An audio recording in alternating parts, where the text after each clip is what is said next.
Chapter 12. Mrs. Oliver extricated herself from the driving seat of a little two-seater with some difficulty.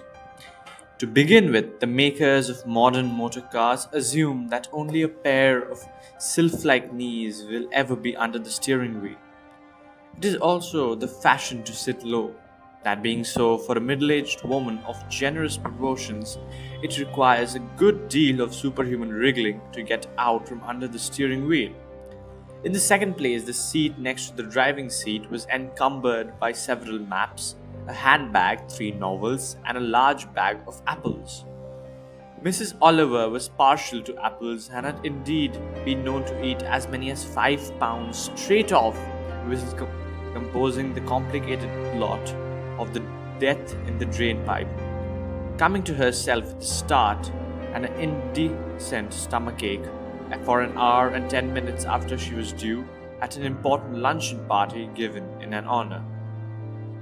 With a final determined heave and a sharp shove with the knee against a recalcitrant door, Mrs. Oliver arrived a little too suddenly on the sidewalk outside the gate of Wendon Cottage, showering apple cores freely round her as she did so.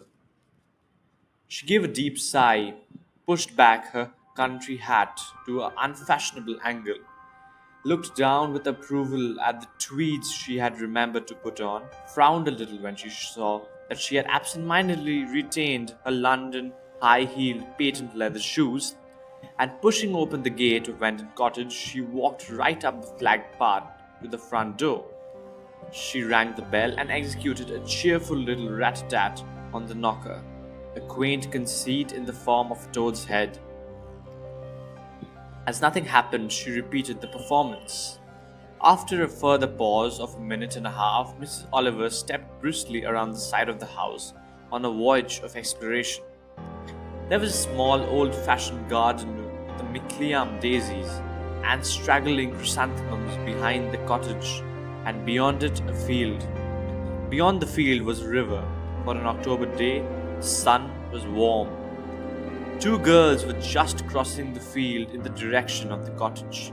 As they came through the gate into the garden, the foremost of the two stopped dead.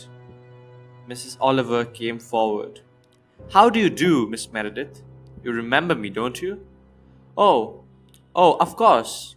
Anne Meredith extended her hand hurriedly.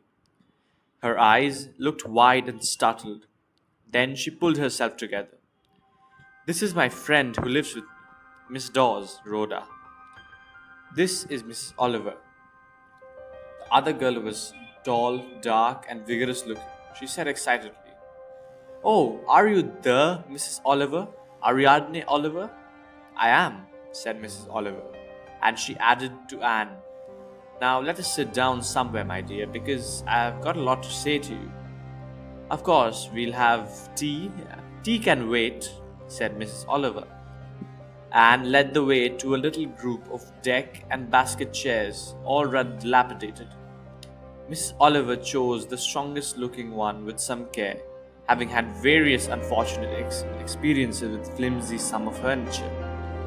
"Now, my dear," she said briskly, "let's not beat around the bush about this murder the other evening. We've got to get busy and do something." "Do something?" queried Anne. "Naturally. I don't know what you think, but I haven't the least doubt who did it. That doctor, what was his name? Roberts. That's it. Roberts, a Welsh name. I never trust the Welsh. I had a Welsh nurse, and she took me to Harrogate one day and went home having forgotten all about me. Very unstable. But never mind about her. Roberts did it. That's the point, and we must put our heads together and prove he did." Rhoda Dawes laughed suddenly. Then she blushed. "I beg your pardon, but you're so different from what I would have imagined." "Disappointment, I expect," said Mrs. Oliver serenely. "I'm used to that. Never mind. What we must do is prove that Roberts did it." "How can we?" "Oh, don't be so defaced, Anne," cried Rhoda Dawes. "I think Mrs. Oliver splendid. Of course, she knows all about these things. She'll do just as Sven Herson does. Blushing slightly at the name of a celebrated Finnish detective, Mrs. Oliver said, "It's got to be done, and I'll tell you why, child. You don't want people thinking you did it." "And why should they?" asked Anne, her color rising. "You know what people are," said Mrs. Oliver. "The three who didn't do it will come in for just as much suspicion as the one who did." Anne Meredith said slowly, "I still don't quite see why you came to me, Mrs. Oliver, because, in my opinion, the other two don't matter. Mrs. Lorimer is one of those women who would play bridge at clubs all day. Women like that must be made of armor plating. They can look after themselves all right, and anyway, she's old. It wouldn't matter if anyone thought she'd done it. Girl's different. She's got her life in front of her." "And Major Despard?" asked Anne. "Huh, he's a man. I've never worried about men. Men can look after themselves. Do it remarkably well, if you ask me. Besides, Major Despard enjoys a dangerous life. He's getting his fun at home instead of the Iradri, or do I mean the Limpopo? You know what I mean, that yellow African river that men like so much. No, I'm not worrying my head about either of those two." "It's very kind of you," said Anne slowly.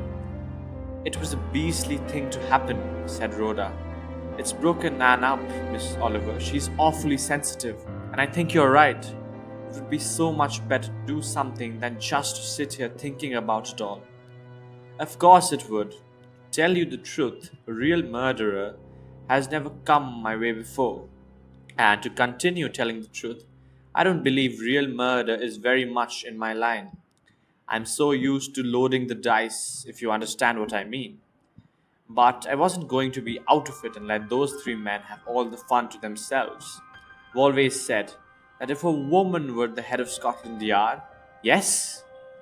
said Rhoda, leaning forward with parted lips. "If you were the head of Scotland Yard, what would you do?" "I should arrest Dr. Roberts straight away." "Yes? However, I'm not the head of Scotland Yard," said Mrs. Oliver, retreating from dangerous ground. "I'm a private individual." "Oh, you're not that," said Rhoda confusedly, complimentarily. "Here we are," continued Mrs. Oliver.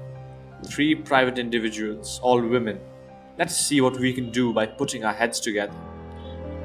Anne Meredith nodded thoughtfully, then she said, "Why do you think Dr. Roberts did it?" "He's that sort of man," replied Mrs. Oliver promptly. "Don't you think, though—" Anne hesitated. "Wouldn't a something like poison would be so much easier for him?" "Not at all. Poison, drugs of any kind would point straight to the doctor. Look how they are always leaving cases of dangerous drugs in cars all over London and getting them stolen. No, just because he was a doctor, he'd take special care to not use anything of the medical kind." "I see," said Anne doubtfully. Then she said, "But why do you think he wanted to kill Mr. Shaitana? Have you any idea?" "Idea? I've got a amount of ideas, in fact. That's just the difficulty. It's always in my difficulty. I can never think of even one plot at a time. I always think of at least 5, and then it's agony to decide between them. I can think of 6 beautiful reasons for the murder. The trouble is, I have no earthly means of knowing which is right. To begin with, perhaps Shaitana was a moneylender. He had a very oily look. Robert was in his clutches and killed him because he couldn't get the money to repay the loan. Or perhaps Shaitana ruined his sister or daughter. Or perhaps Robert is a bigamist and Shaitana knew it. Or possibly Robert married Shaitana's second cousin and will inherit all of Shaitana's money through her. Or how many have I got to?" "4, said Rhoda. "Or, and this is a really good one, suppose Shaitana knew some secret in Robert's past. Perhaps you didn't notice, my dear, but Shaitana said something rather peculiar at dinner, just before a rather queer pause, and stopped to tickle a caterpillar. She said, 'I don't think I remember.' What did he say? Asked Rhoda. Something about, what was it? An accident and poison, don't you remember? Anne's left hand tightened on the basework of the chair. I do remember something of that kind, she said. Rhoda said suddenly, Darling, you ought to have a coat. It's not summer, remember? Go and get one. Anne shook her head. I'm quite warm. But she gave a queer little shiver as she spoke. You see my theory, went on Mrs. Oliver. I dare say one of the doctor's patients poisoned himself by accident. But, of course, really, it was the doctor's own doing. I dare say he's murdered lots of people that way. A sudden colour came into Anne's cheeks, she said. Doctors usually want to murder their patients wholesale. Wouldn't it have a rather regrettable effect on their practice? There would be a reason, of course, said Mrs. Oliver vaguely. I think the idea is absurd, said Anne crisply. Absolutely absurdly melodramatic. Oh, Anne, cried Rhoda in an agony sort of apology. She looked at Mrs. Oliver. Her eyes, rather like those of an intelligent spaniel, seemed to be trying to say something. Try and understand, those eyes said. I think it's a splendid idea, Mrs. Oliver, Rhoda said earnestly. And the doctor could get hold of something quite untraceable, couldn't he? Oh, exclaimed Anne. The other two turned to look at her. I remember something else, she said. Mr. Shaitana said something about a doctor's opportunities in a laboratory. He must have meant something by that. It wasn't Mr. Shaitana who said that, said Mrs. Oliver, and shook her head. It was Major Despard. A footfall on the garden walk made her turn her head. Well, she exclaimed, talk of the devil. Major Despard had just come around the corner of the house. Chapter 13. At the sight of Mrs. Oliver, Major Despard looked slightly taken aback. Under his tan, his face flushed a bright brick red. Embarrassment made him jerky. He made for Anne. I apologize, Miss Meredith, he said. Been ringing your bell. Nothing happened. Was passing this way. Thought I might just look up you. I'm so sorry you've been ringing, said Anne. We haven't got a maid, only a woman who comes in the mornings. She introduced him to Rhoda. Rhoda said briskly, Let's have some tea. It's getting chilly. You'd better go in. They all went into the house. Rhoda disappeared into the kitchen. Mrs. Oliver said, This is quite a coincidence, or all meeting here. Despard said slowly, Yes. His eyes rested on her thoughtfully, appraising eyes. I've been telling Miss Meredith, said Mrs. Oliver, who was thoroughly enjoying herself, that we ought to have a plan of campaign. About the murder, I mean, of course. That doctor did it, don't you agree with me? Couldn't say. Very little to go on. Miss Oliver put on her "how like a man" expression. A certain air of constraint had settled over the three. Miss Oliver sensed it quickly enough. When Rhoda brought in tea, she rose and said she must be getting back to town. No, it was ever so kind of them, but she wouldn't have any tea. I'm going to leave you my card, she said. Here it is, with my address on it. Come and see me when you come to town, and we'll talk everything over again and see if we can think of something igneous to get to the bottom of things. I'll come out to the gate with you, said Rhoda. Just as they were walking down the path to the front gate, Anne Meredith ran out of the house and overtook them. I've been thinking things over, she said. Her pale face looked unusually resolute. Yes, my dear? It's extraordinarily kind of you, Mrs. Oliver, to have taken all this trouble. But I'd rather really that you don't do this at all. I mean, it was all so horrible, I just want to forget about it. My dear child, the question is, will you be allowed to forget about it? Oh, I quite understand that the police won't let me drop. They'll probably come here and ask me a lot of questions. I'm prepared for that, but privately, I mean, I don't want to think about it or be reminded of it in any way. I dare say I'm a coward, but that's how I feel about it. Oh, Anne, cried Rhoda Dawes. I can understand your feeling, but I'm not at all sure you're wise, said Mrs. Oliver. Left to themselves, the police will probably never find out the truth. And Meredith shrugged his shoulders. Does that really matter? Matter? Cried Rhoda. Of course it matters. It does matter, doesn't it, Miss Oliver? I should certainly say so, said Miss Oliver dryly. I don't agree, said Anne obstinately. Nobody knows me would ever think about it. I don't see any reason for interfering. It's the business of the police to get at the truth. Oh, Anne, you are spiritless, said Rhoda. That's how I feel anyway, said Anne. She held out her hand. Thank you very much, Mrs. Oliver. It's very good of you to have bothered.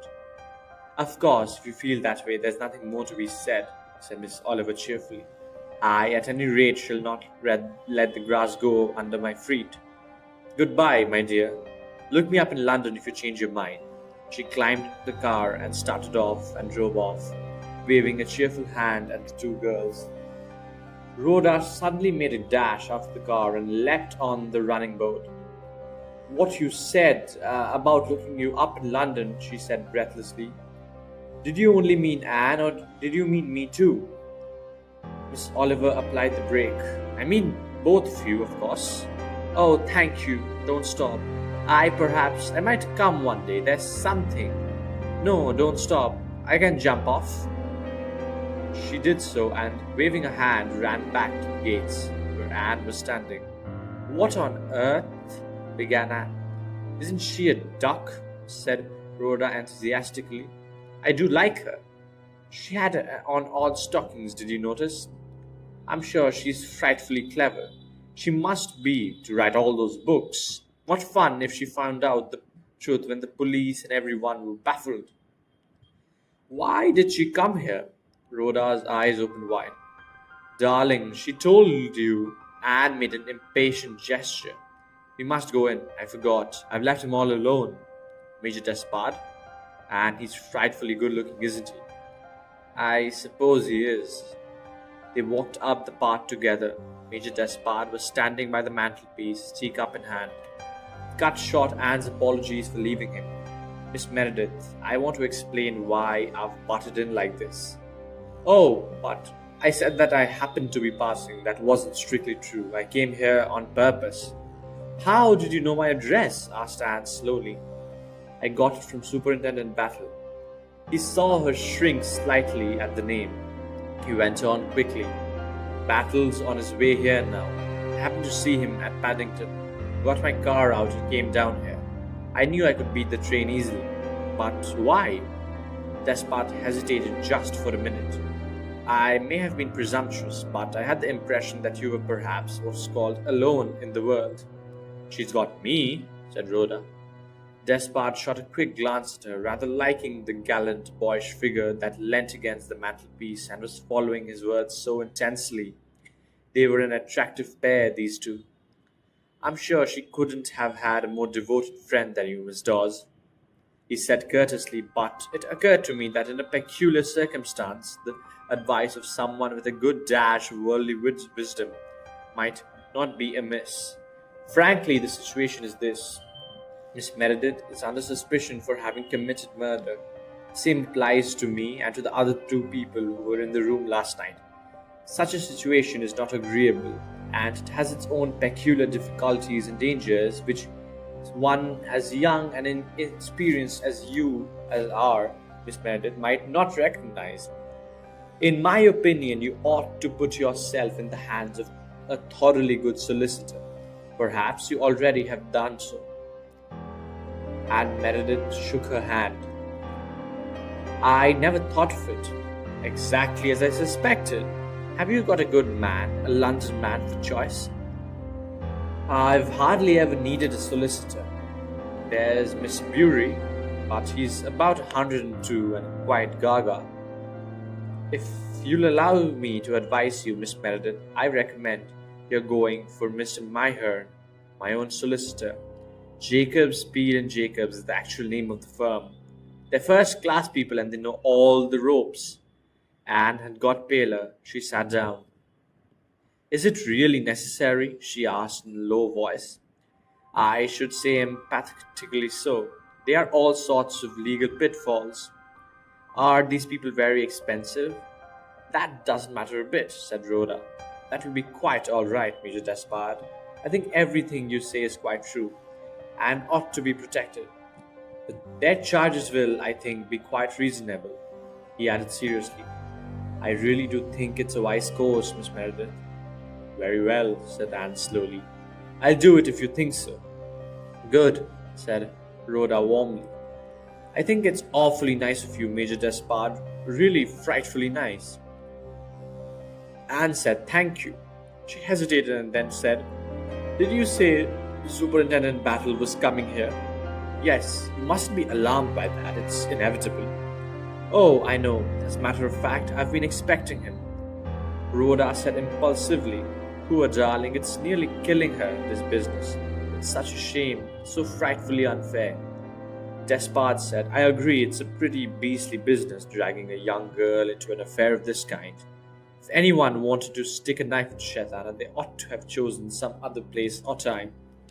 Rhoda asked squarely, Who do you think did it, Dr. Roberts, or that Mrs. Lorimer? A very faint smile stirred Despard's moustache. May have done it myself, for all you know. Oh, no, cried Rhoda. Anne and I know you didn't do it. He looked at both of them with kindly eyes. Nice pair of kids, touchingly full of faith and trust. A timid little creature, the Meredith girl. Never mind. Mahern would see through. The other was a fighter. He doubted if she would have crumpled up in the same way if she had been a friend's place. Nice girls, he'd like to know more about them. These thoughts passed through his mind. Aloud, he said, Never take anything for granted, Miss Dawes. I don't set as much value on human life as most people do. All this hysterical fuss about road beds, for instance. Man is always in danger from traffic, from germs, from 101 things, as well as the way of being killed by another. The moment you began being careful of yourself, adopting your motto, safety first, you might as well be dead, in my opinion. Oh, I agree with you, cried Rhoda. I think one ought to live frightfully dangerously, if one gets the chance, that is, but life on the whole is terribly tame. It has its moments. Yes, for you. You go out of the way places and get mauled by tigers and shoot things and jiggers bury themselves in your toes and insects sting you and everything's terribly uncomfortable but frightfully thrilling. Well, Miss Meredith has had a thrill too. I don't suppose it often happens that you've actually been in the room while a murder was committed. Oh, don't, cried Anne. He said quickly, I'm sorry. But Rhoda said with a sigh, Of course it was awful, but it was exciting too. I don't think Anne appreciates that side of it. You know, I think that Mrs. Oliver is thrilled to the core to have been there that night. Oh, your fat friend who writes the books about that unpronounceable Finn. Is she trying her hand at the detection in real life? She wants to. Well, let's wish her luck. It will be amusing if she puts one over Battle and Company. What is Superintendent Battle like? Major Despard said gravely. He's an extraordinarily astute man, a man of remarkable ability. Oh, Anne said he looked rather stupid. Well, that I should imagine is a part of Battle's stock in trade, but we mustn't make any mistakes. Battle's no fool. He rose. Well, I must be off. There's just one thing I'd like to say. Anne had also risen. Yes, she said, as she held out her hand. Despard paused a minute, picking his words carefully. He took her hand and retained it in his. He looked carefully into her wide, beautiful grey eyes. Don't be offended with me. I just want to say this. If it's humanly possible that there be many features of your acquaintanceship with Shetana that you don't want to come out. If so, don't be angry, please. You are perfectly within your rights in refusing to answer any questions, but Battle may ask unless your solicitor is present. Anne tore her hands away, her eyes opened, their grey darkening with anger. There's nothing. I hardly knew the beastly man. Sorry, though I ought to mention it. It's quite true. Anne barely knew him. She didn't like him much, but he gave frightfully good parties.